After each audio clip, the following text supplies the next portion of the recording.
والقمر بحسبان والنجم والشجر يسجدان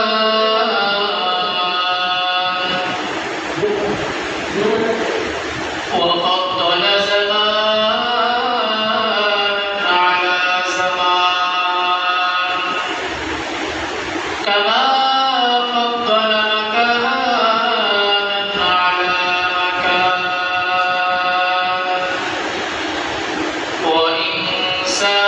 وإنسانا على إنسان ونشهد أن لا إله إلا الله وحده لا شريك له ونشهد أن سيدنا وسندنا ونبينا ومولانا محمدا عبده ورسوله أرسله بالحق بشيرا ونذيرا وداعيا إلى الله بإذنه وسراجا منيرا أما بعد فقد قال الله تعالى في كلامه المجيد وفي قرآنه الحميد أعوذ بالله من الشيطان الرجيم بسم الله الرحمن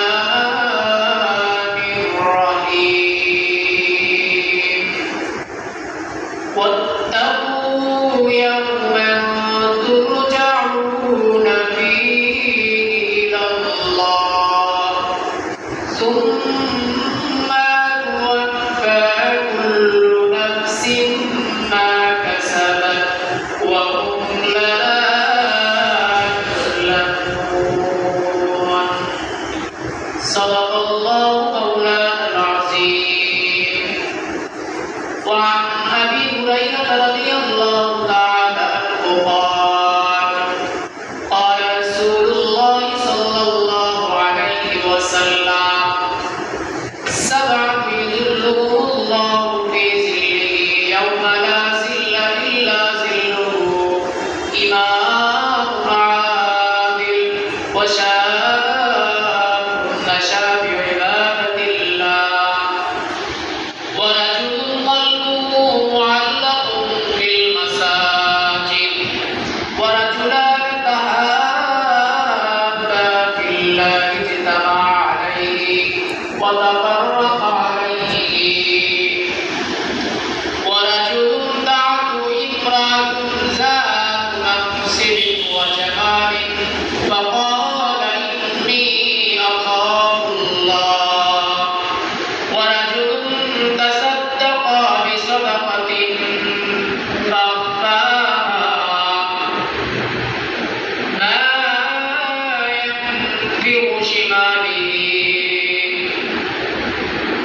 ورجل ذكر الله خاليا ففاضت عيناه أو كما قال عليه الصلاة والسلام الحمد لمن قدر خيرا وقبلا والشكر لمن صور حسنا وجمالا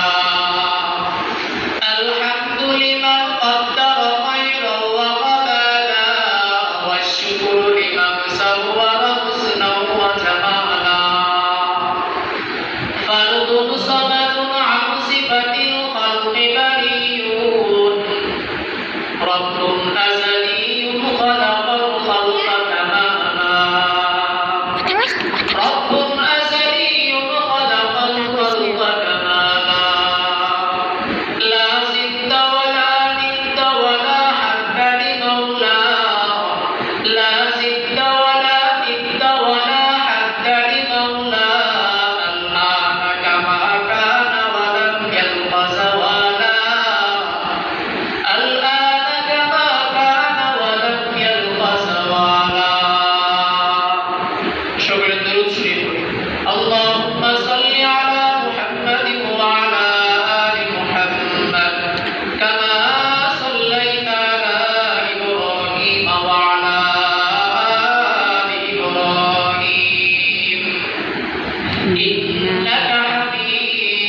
مجيد اللهم بارك على محمد وعلى آل محمد كما باركت على إبراهيم وعلى آل إبراهيم سبحانك لا علم لنا إلا ما علمتنا إنك أنت العليم الحكيم سبحانك لا علم لنا إلا ما علمتنا إنك أنت العليم الحكيم الحمد لله আল্লাহ পাকের কাছে লাখ কোটি শুকরিয়া যে আল্লাহ রাব্বুল আলামিন এই ফিতনা ফাসাদের জামানায় আল্লাহ তাআলা আমাদেরকে দুনিয়ার বিভিন্ন কাজ কর্ম থেকে ফারিগ করে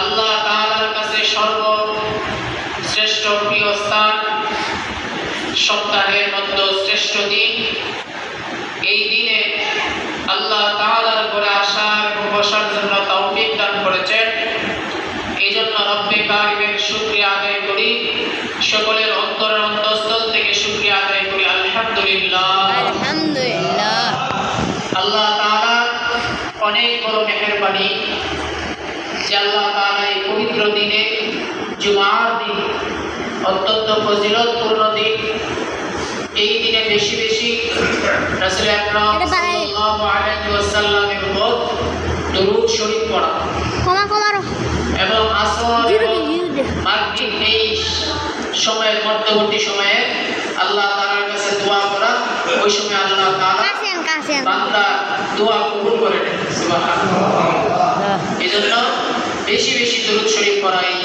বৃহস্পতিবার সন্ধ্যার পর থেকে শুক্রবার মাগরিবের আগ পর্যন্ত এই টাইমগুলিতে বেশি বেশি দরুদ শরীফ পড়া আমি কালামুল্লাহ শরীফ থেকে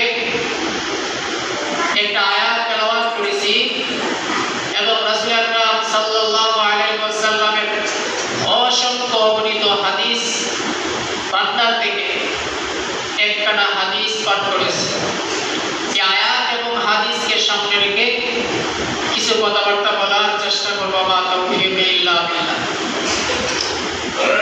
আল্লাহ তাআলা কালামে মাজিদের মধ্যে বলেন ওয়াত্তাকু ইয়াওমান তুরজাউনা ফীহি ইলাল্লাহ আল্লাহ তাআলা বলেন তোমরা ওই দিনকে ভয় করো যেদিন আল্লাহর সামনে দাঁড়াতে হবে আল্লাহর সামনে আমাদেরকে দাঁড়াতে হবে আল্লাহ তাআলা বলেন ওই দিনটাকে ভয় করো ওয়াত্তাকু ইয়াওমান তুরজাউনা ফীহি ইলাল্লাহ সুম্মা তুওয়াফা কুল্লু নাফসিন মা কাসাবাত ওয়া হুম লা ইউযলামুন আল্লাহ তাআলা বলেন ওই দিনকে ভয় করো যেদিন আল্লাহর সামনে দাঁড়াতে হবে আল্লাহ তাআলার বিচারের কাঠগড়ায় দাঁড়াতে হবে আল্লাহ তাআলা আমাদেরকে 60 থেকে 70 বছর জীবন দান করেছেন 60 থেকে 70 80 90 এই যে হায়াত নামক জিন্দেগি দান করেছেন এই জিন্দেগির মধ্যে আমি আপনি কি করেছি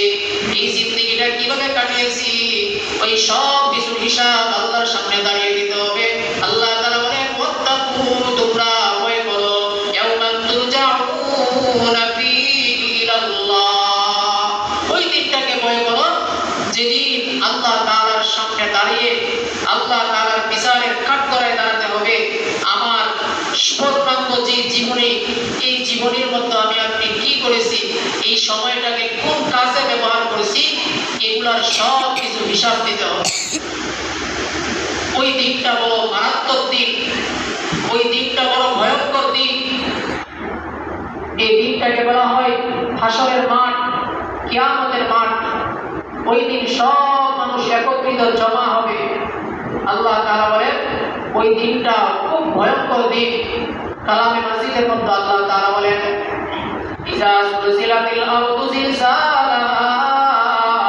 ওয়া আখরাজাতিল আরদু আসকালাহা ওয়া ক্বালাল ইনসানু মা লাহা ইয়াওমাইযিন তুহাদ্দিসু আখবারাহা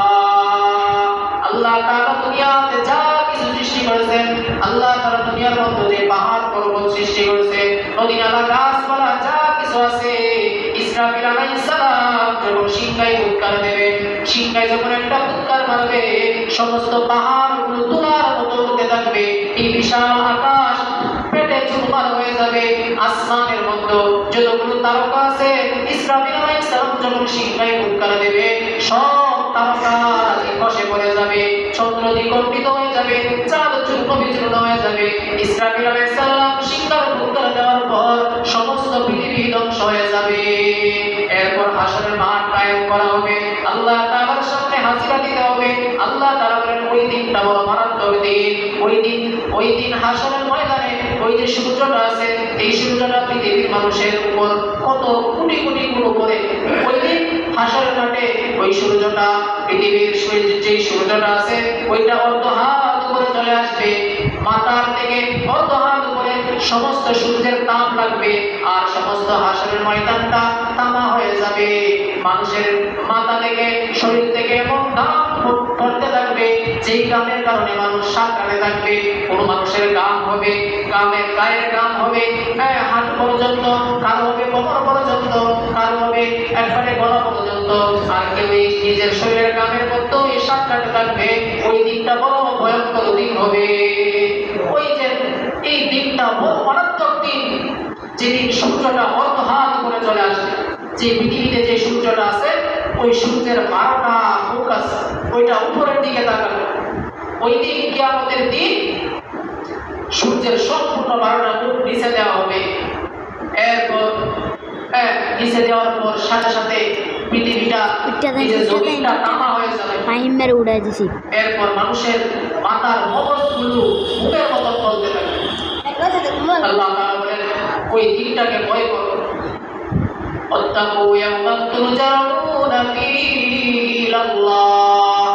ওই দিনকে ভয় করো, যেদিন আমার আল্লাহর সামনে দাঁড়াতে হবে, আল্লাহর কাঠগড়ায় দাঁড়াতে হবে। সুম্মা তুওয়াফা কুল্লু নাফসিন মা কাসাবাত ওয়া হুম লা ইউযলামুন। আল্লাহর কাছে প্রত্যাবর্তন করতে হবে, ওটা নিশ্চিত। এই পৃথিবীতে চিরদিন থাকা যাবে না। আল্লাহর সামনে কাঠগড়ায় দাঁড়াতে হবে। আল্লাহ তাআলার সামনে আমি আপনি যা কিছু আছি পরিপূর্ণভাবে বিচার করার পর এরপরে জান্নাত জাহান্নাম ফয়সালা হবে এই বিচারের মাধ্যমে। সুতরাং এই দিনটা বড় মারাত্মক দিন। ওই দিন আল্লাহ তাআলা রাগান্বিত হয়ে যাবেন। হাসরের মাঠ, আল্লাহ তাআলা হাসরের ময়দানের মধ্যে বিশাল জোরে জোরে চিৎকার ডাক দিবেন, লিমানিল মুলকুল ইয়াউম, লিমানিল মুলকুল ইয়াউম। আল্লাহ তাআলা ডাক দিবেন, দুনিয়ার রাজা বাদশারা কোথায়, দুনিয়ার রাজা বাদশারা কোথায়, যাদেরকে আমি ক্ষমতা দিয়েছিলাম, যাদেরকে আমি সম্পদ দিয়েছিলাম, আজকের এই দিনে রাজত্ব কার, আজকের এই দিনে ক্ষমতা কার? দুনিয়ার রাজা বাদশারা কথা বলবে দূরের কথা, আম্বিয়া আলাইহিস সালাম, সুলভ আম্বিয়া আলাইহিস সালাম হাসরের মাঠে নিচের দিকে তাকিয়ে থাকবে, আর সবাই কানাসি বলতে থাকবে। কেউ কারো কথা বলার সাহস পাবে না, কেননা আল্লাহ তাআলা রাগান্বিত। আল্লাহ তাআলার এক নাম কাহার। এই কাহার অত্যন্ত দূরের তাজাল্লি, তেজ। আল্লাহ তাআলার ওই দিন কি রকম তেজ, ওগুলা সব পূর্ণ দেখাবে। আল্লাহ তাআলার সামনে কথা বলার কারো শক্তি নাই। ওই দিন নবীগণ ভয়ে তরতর করতে থাকবে, যেভাবে চিৎকার মারবে, লিমানিল মুলকুল ইয়াউম। দুনিয়ার রাজা বাদশারা কোথায়, যাদেরকে আমি সম্পদ দিয়েছিলাম, সম্পদ পায়া দুনিয়ার সাধারণ মানুষদেরকে মানুষই মনে করেছে না। যাদের একটু সম্পদ বেশি, যাদের টাকা বেশি, বিল্ডিং করেছো, বাড়ি করেছো, গাড়ি করেছো, আজকের এই দুনিয়ার যে আধিপত্য দিয়েছিলাম, দুনিয়ার যে সাম্রাজ্য ভোগ করেছো, ক্ষমতা পায়া সাধারণ মানুষের উপর টর্চার করেছো, আজকের এই দিনে ক্ষমতা কার? কেউ কথা বলবে না, কেউ কথা বলবে না। এরপর আল্লাহ তাআলা নিজেই বলেন, লিমানিল মুলকুল ইয়াউম লিল্লাহিল ওয়াহিদিল কাহ্হার। আল্লাহ তাআলা বলেন, আজকের রাজত্ব, আজকের সার্বভৌমত্ব, আজকের ক্ষমতা বিশাল সর্বশক্তিমান একমাত্র মহান আল্লাহ তাআলা। ওই দিন কথা বলার কারো সাহস নাই।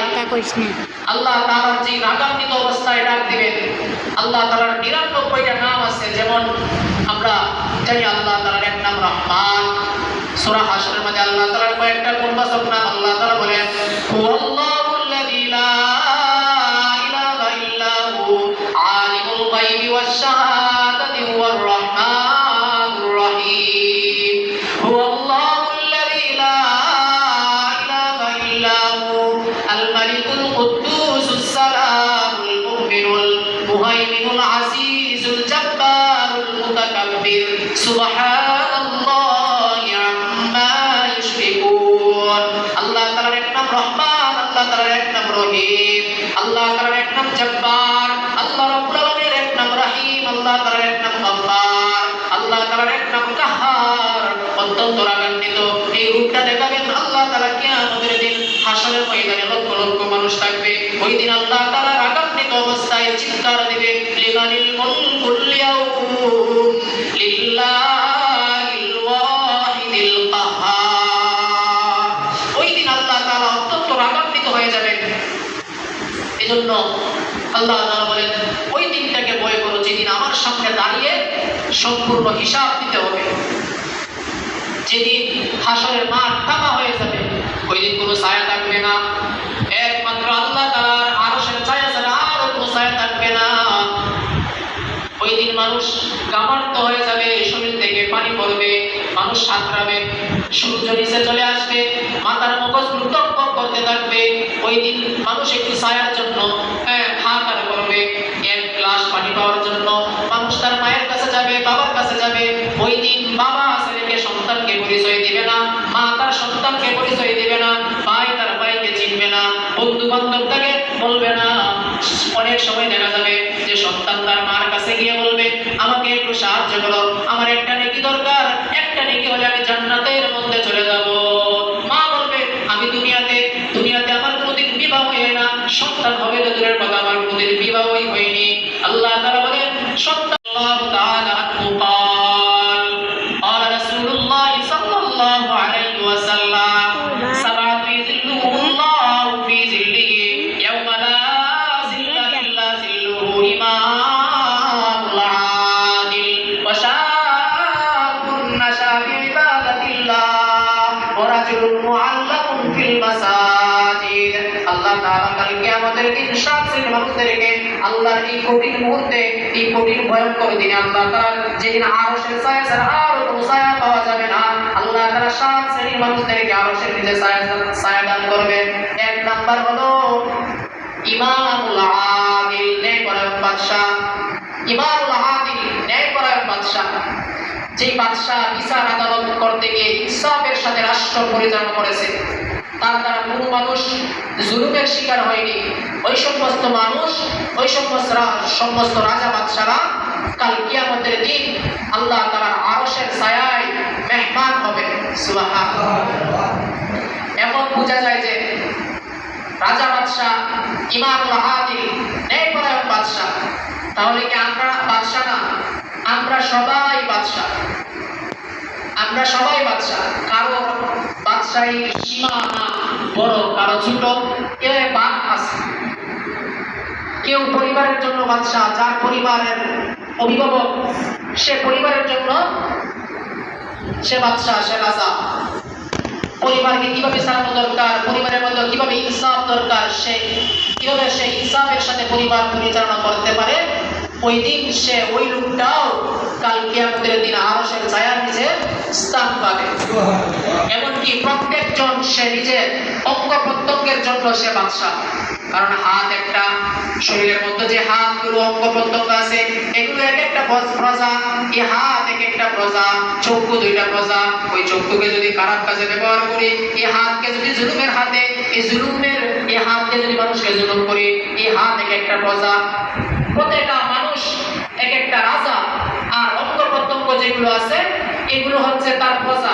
এই অঙ্গ প্রত্যঙ্গগুলো যে সে ইনসাফের সাথে ব্যবহার করে, ইনসাফের সাথে এই অঙ্গ প্রত্যঙ্গ দিয়ে কারোর সাথে যদি জুলুম না করে, তাহলে সে ইমামুল আদিল, সে অঙ্গ প্রত্যঙ্গের বাদশা। সুতরাং আল্লাহ তাআলা কাল কিয়ামতের দিন ওই ব্যক্তিকে আরশের নিচে ছায়া দান করবেন। সুবহানাল্লাহ। নবীজি হাদিসের মধ্যে বলেন, সাবাতু ইযিল্লুহুমুল্লাহু ফি যিল্লিহি ইয়াওমা লা যিল্লা ইল্লা যিল্লুহু ইমামুল আদিল ওয়া শাবুন নাশা ফি ইবাদাতিল্লাহ। এক নম্বর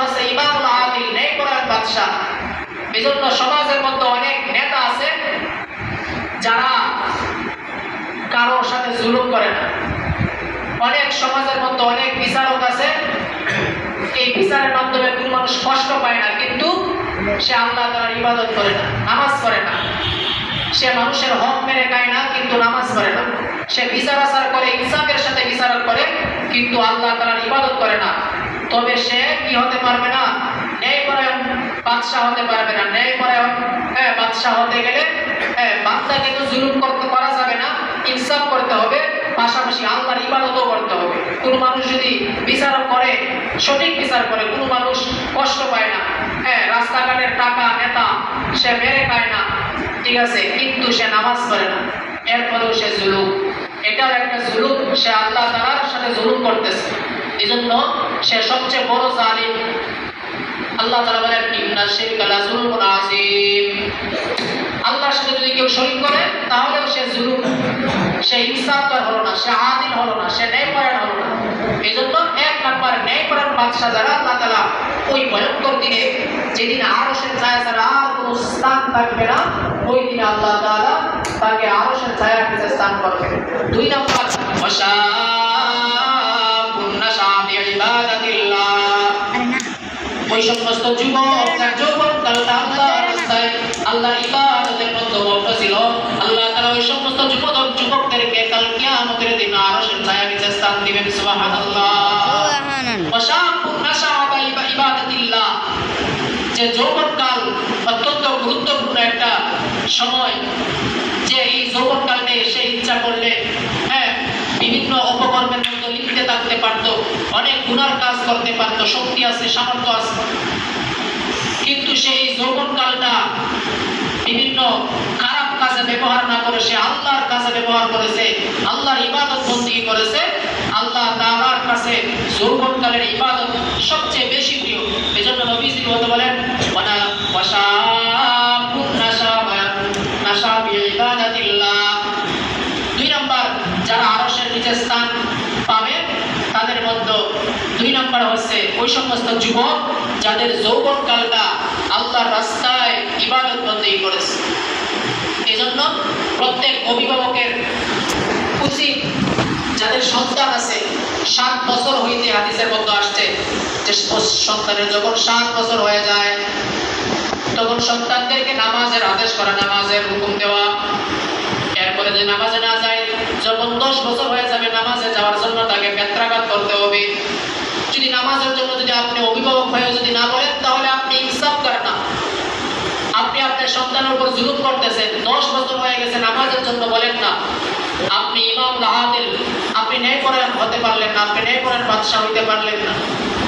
এই জন্য পৃথিবীর মধ্যে এমন অনেক মানুষ হয়েছে, গত হয়ে গেছে, যাদেরকে আমরা আকাবির মনে করি। তারা এমনও দেখা গেছে যে সারা জীবনের মধ্যে এক ওয়াক্ত নামাজ কাজা হয়নি। সুবহানাল্লাহ। সারা জিন্দেগিতে এক ওয়াক্ত নামাজ কাজা হয়নি। কারণ 7 বছর হইতে যখন নামাজের তাগিদ দেওয়া হবে, 10 বছর হইতে যখন নামাজের জন্য বেত্রাঘাত করা হবে, তখন সে নামাজ পড়তে পড়তে, নামাজে যেতে যেতে সে বালেগ হয়ে যায়। এরপর থেকে যদি সে সাহেবে তারতিব হয়ে যায়, তাহলে কি তার পক্ষ থেকে নামাজ কাজা হওয়ার আশঙ্কা খুব কম। এজন্য নামাজের আদেশ দেওয়া হতো। পৃথিবীতে এখন আকাবিররা কত হয়ে গেছেন, অলি বুজুর্গরা, যাদের শুরু থেকে নিয়ে সারা জীবনের মতো নামাজ কাজা হয়নি। দেখা গেছে যে তারা রাষ্ট্র পরিচালনা করছে, কিন্তু আল্লাহর ইবাদত করছে। রাষ্ট্র পরিচালনা করছে, জনসেবা করছে, কিন্তু আল্লাহ তাআলার ইবাদত বন্দেগী করছে। এমন একজন ওলি কুতুবুল আলম, যিনি ওলি বুজুর্গ, বখতিয়ার কাকি রহমাতুল্লাহ আলাইহি, কুতুবউদ্দিন বখতিয়ার কাকি, দিল্লির যিনি বাদশাহ ছিলেন। দিল্লিতে ওনার নামে আজও একটা মিনার আছে। দিল্লিতে একটা বিশাল বড় মিনার আছে, যে মিনারটা কুতুব মিনার নামে পরিচিত। দিল্লির কুতুব মিনার ওই ওলির নামে, কুতুবউদ্দিন বখতিয়ার কাকি। ওনার যখন ইন্তেকাল হয়ে যায়, তখন খাদেমকে ডাকতে বলে, ও খাদেম, 2টা ওসিয়ত করে গেছেন। খাদেমকে বলে গেছে, আমার আশঙ্কা হচ্ছে আমি পৃথিবী ছেড়ে চলে যাব। আমি যখন পৃথিবী ছেড়ে চলে যাব, 2টা কথা মনে রাখবা, 2টা ওসিয়ত করে যাচ্ছি তোমাদেরকে। আমার মৃত্যুর সাথে সাথে আমার দাফন কাফনের দ্রুত দাফন কাফনের ব্যবস্থা করবা। আর যত সম্ভব তাড়াতাড়ি আমার জানাজা পড়ায় দাফন কাফন করবা। 1 নাম্বার দ্রুত দাফন কাফন করবা। আর 2 নাম্বার ওসিয়ত হলো 4টা গুণ যার কাছে আছে তাকে বলবা আমার নামাজের আমার জানাজার জানাজার ইমামতি করতে। ওই খাদেমকে বলছে। এত বড় ওলি বুজুর্গ যখন মারা গেলেন তো লক্ষ লক্ষ আলেম উলামারা হাজার হাজার মানুষ জানাজার মধ্যে অংশগ্রহণ করছে। যে জানাজা পড়ানোর জন্য অনেক আলেমরা আসতেছে। হঠাৎ খাদেম লক্ষ্য করে উপস্থিত মুসল্লিদেরকে লক্ষ্য করে বলে, হযরত ইন্তেকালের আগে 2টা ওসিয়ত করে গেছেন। যে 1 নাম্বার ওসিয়ত হলো মৃত্যু হওয়ার সঙ্গে সঙ্গে যত দ্রুত সম্ভব তাকে কাফন দাফন করানোর জন্য। আর 2 নাম্বার ওসিয়ত হলো 4 গুণ বিশিষ্ট যে ব্যক্তি আছে, এই 4টা গুণ যার কাছে আছে সে যেন এই ইমামতি করে জানাজা। তখন উপস্থিত জনতা বলতেছে যে বলো 4টা কি গুণ? যে গুণ যার কাছে আছে, এই 4টা গুণ যার কাছে আছে সেই ইমামতি করবে জানাজা। খাদেম ডাকতে বলে 1 নাম্বার গুণ হলো যে সারা জীবনের মধ্যে আসরের ফরজ নামাজের আগের 4 রাকাত সুন্নত যার ছুটে নাই, 1 নাম্বার। তো প্রথম কথা বলতে উপস্থিত জনতা সবাই মাথা নিচের দিকে দিয়ে দিচ্ছে। কারণ আসরের নামাজের যে 4 রাকাত সুন্নত আছে এটা পড়লে সওয়াব আছে, না পড়লে কোনো গুনাহ নাই। তো এই সুন্নতটা যে পৃথিবীর মধ্যে একজন না একজন আছে জানাজা পড়ানোওয়ালা, এজন্য ওসিয়ত করে গেছে। হঠাৎ পিছন দিক থেকে চিৎকার দিয়ে বলতেছে, ও খাদেম আমাকে রাস্তা করে দাও, সামনে যাই, সামনে গিয়া ওই হযরতের জানাজা পড়ায় কাফনের ব্যবস্থা করি। সুবহানাল্লাহ। হাজার হাজার মানুষ জনতা রাস্তা করে দিয়েছে, সামনে আসছে। যিনি সামনে আসছে উনি কোনো বড় আলেম না, কোনো বুজুর্গ না, কোনো মাওলানা না, কোনো মুফতি না। যিনি জানাজা পড়ার জন্য সামনে আসছে উনি একজন দিল্লির সুলতান। সুবহানাল্লাহ। দিল্লির বাদশা সুলতান শামসুদ্দিন আল-তামাশ, ইতিহাসের কিতাবে যার নাম সুলতান শামসুদ্দিন ইলতুতমিশ নামে পরিচিত। উনি একজন বাদশা ছিলেন। বাদশাহীর পাশাপাশি জনগণের খেদমত করেছে। আর গোপনে আল্লাহর এই 4 গুণ কোনদিন এই 4 গুণ তার হাত ছাড়া হয় নাই। আল্লাহ তাআলাকে মনে মনে ডাকতে বলেন, আল্লাহ এই 4 গুণটা তো আমি মনে মনে একমাত্র তুমি আর আমি ছাড়া কেউ জানে না। এগুলো কেন প্রকাশ করে দিলেন?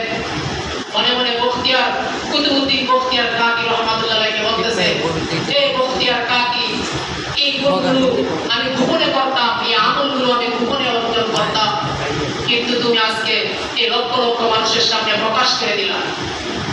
এই জন্য দেখেন যে এমন মানুষ আছে, এরাই তো আমাদের আগামী, এরা আমাদের পিতা আগামী। সারা জিন্দেগিতে রাষ্ট্র পরিচালনা করছে, কিন্তু সারা জীবনের মধ্যে কোনোদিন মিথ্যা কথা বলে নাই, কোনোদিন বেগানা নারীর দিকে তাকায় নাই, কোনোদিন তাহাজ্জুদ নামাজ কাজা হয় নাই। তো এই একজন বাদশা তার জানাজার নামাজ আদায় করছে। তাহলে বোঝা গেল যে আল্লাহ তাআলার কাছে সবচেয়ে প্রিয় হলো যৌবনকালের ইবাদত। নবীজি হাদিসের মধ্যে বলেন, ওয়াশাবুন নাশা ফি ইবাদাতিল্লাহ। 3 নাম্বার গুণ হলো ওয়ারাজুলুন কলবুহু মুআল্লাকুন ফিল মাসাজিদ। 3 নাম্বার ওই ব্যক্তি ওয়ারাজুলুন কলবুহু মুআল্লাকুন ফিল মাসাজিদ। 3 নাম্বার ওই ব্যক্তি কাল কিয়ামতের দিন আরশের ছায়ার নিচে স্থান পাবে, যার অন্তরটা মসজিদের সাথে লটকানো ছিল। সুবহানাল্লাহ। জোহরের নামাজ আদায় করে বাড়িতে যাওয়ার পর সব সময় মাথার মধ্যে টেনশন থাকবে যে আসরের নামাজ কোন সময় হবে। আসরের নামাজ আদায় করে যাওয়ার পর মাগরিবের জন্য অপেক্ষা করতো। এইভাবে মসজিদের সাথে তার মনটা সব সময় ভরে থাকতো। আল্লাহ রাসূল সাল্লাল্লাহু আলাইহি সাল্লাম বলেন, ওই লোকটা কাল কিয়ামতের দিন আরশের ছায়ার নিচে স্থান পাবে। সুবহানাল্লাহ।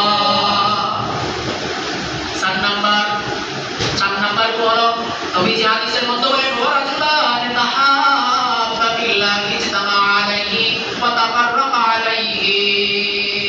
নবীজি হাদিসের মধ্যে বলেন, ওই 2 জন ব্যক্তি কাল কিয়ামতের দিন আরশের ছায়ার নিচে স্থান পাবে, যারা একে অপরকে মহব্বত করত, একে অপরকে ভালোবাসতো শুধু আল্লাহর জন্য। সুবহানাল্লাহ। এবং একত্রিত হতো আল্লাহর জন্য, পৃথক হতো আল্লাহর জন্য। এজন্য হাদিসের মধ্যে আছে, মান আহাব্বা লিল্লাহ ওয়া আবগাদা লিল্লাহ ওয়া আতা লিল্লাহ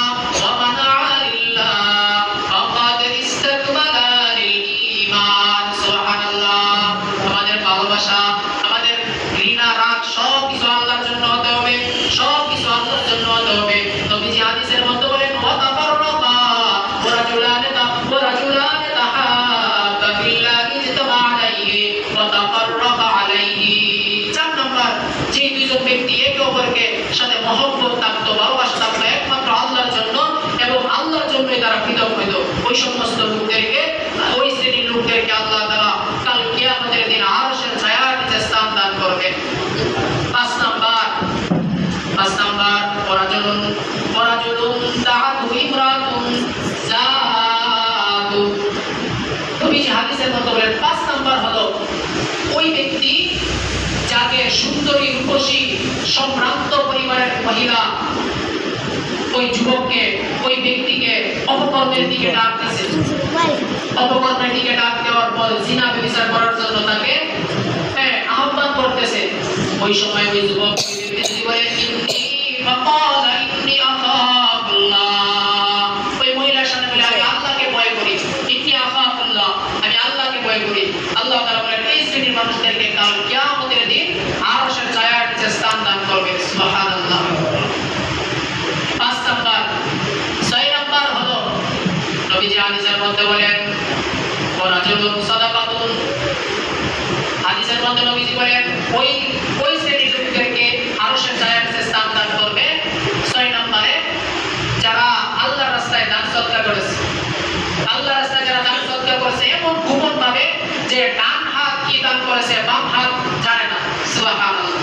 এমন গোপনীয়তার ভাবে যারা দান সদকা করেছে কাল কিয়ামতের দিন আমলনামা যখন চেক করবেন, যদি দেখে এই সমস্ত লোক যারা দান সদকা করেছে গোপন ভাবে কেউ জানে না, ওই সমস্ত লোকদেরকে, ওই শ্রেণীর লোকদেরকে আল্লাহ তাআলা কাল কিয়ামতের দিন, যেদিন আল্লাহর ছায়া, আরশের ছায়া ছাড়া আর কোনো স্থান থাকবে না, ওই দিন এত আনন্দিত অবস্থায় আল্লাহ তাআলা ওই সমস্ত লোকদেরকে আরশের ছায়ার মেহমান বানাবেন। সুবহানাল্লাহ।